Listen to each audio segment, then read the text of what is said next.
Hey, y'all, and welcome back to Getting Deep with Deep. Today, we're going to talk about how my tank matured and what challenges I faced during this whole time.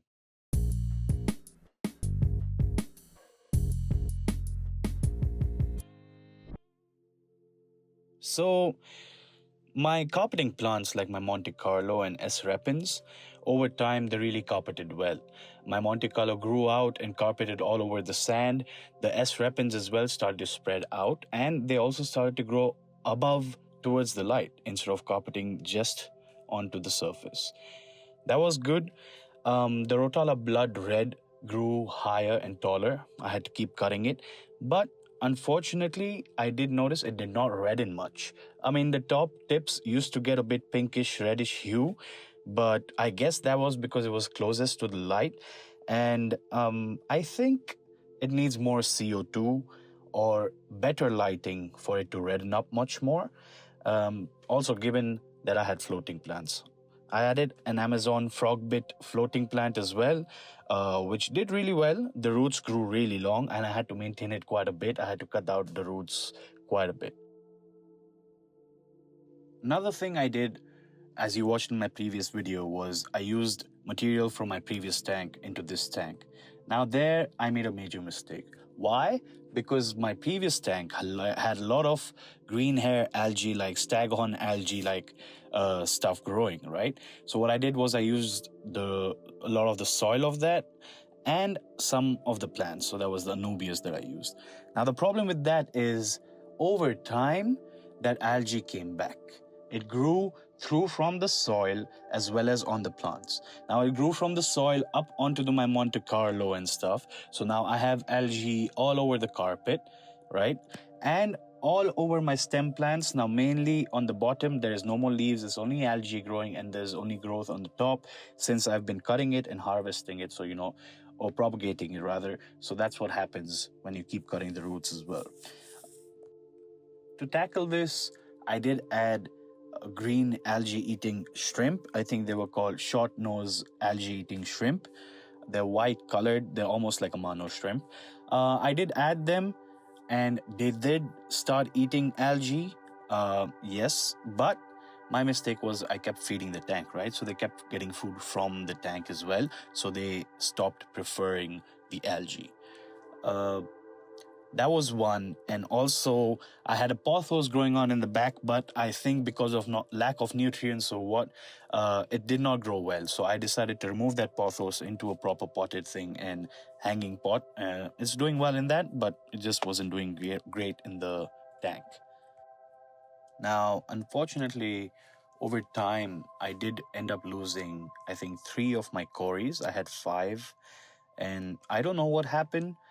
There was a heater issue in between. I did have to replace my heater, and maybe because of the temperature fluctuations there, or it's just over time. I have no idea, but I did lose three cories. And I also decided to start a breeding tub for shrimp.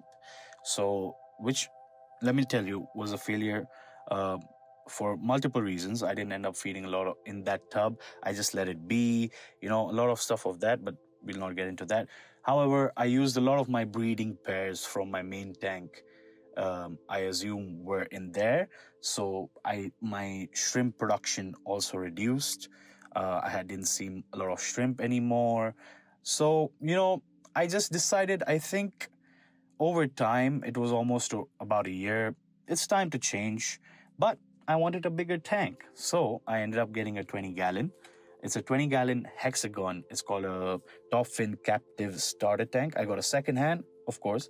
I didn't get a new tank, but I got it a second hand, and I started another scape with that, but we'll get into that later.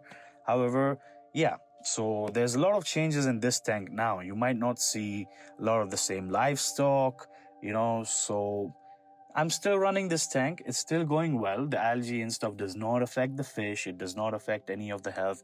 The water parameters are perfectly fine. Recently did a test as well. So everything that way is doing great. It's just that there were some issues, some challenges, and I learned from this. And in the new scape as well, I have used nothing of this tank. No previous material, no nothing. So yeah, to wrap that up, I would say just if you're ever going to use previous material from your tank, then just make sure there's no infestations, there's no algae or anything of that sort. If you don't mind that, then it's totally fine. It definitely helps in cycling a totally new tank. I had no deaths in terms of cycling. It was all in the future. Everything went well, but only this small thing. But I also would recommend highly planted tanks because that helps, gives the fish and your invertebrates a lot of hiding spots, a lot of just being calm and giving them a feel of nature, some shade, and they just feel good. It's a whole ecosystem. Everything runs well. You can just leave it there and not even maintain it. So, in terms of maintenance, I would say I did minor maintenance. I did one major or two major maintenances of cutting up my grass and all of that, which I will show in the next video.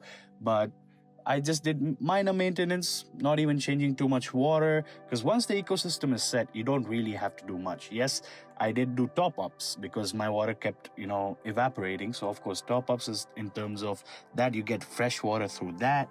And, everything else was great. Plants were giving it all what it needed, filter was doing well.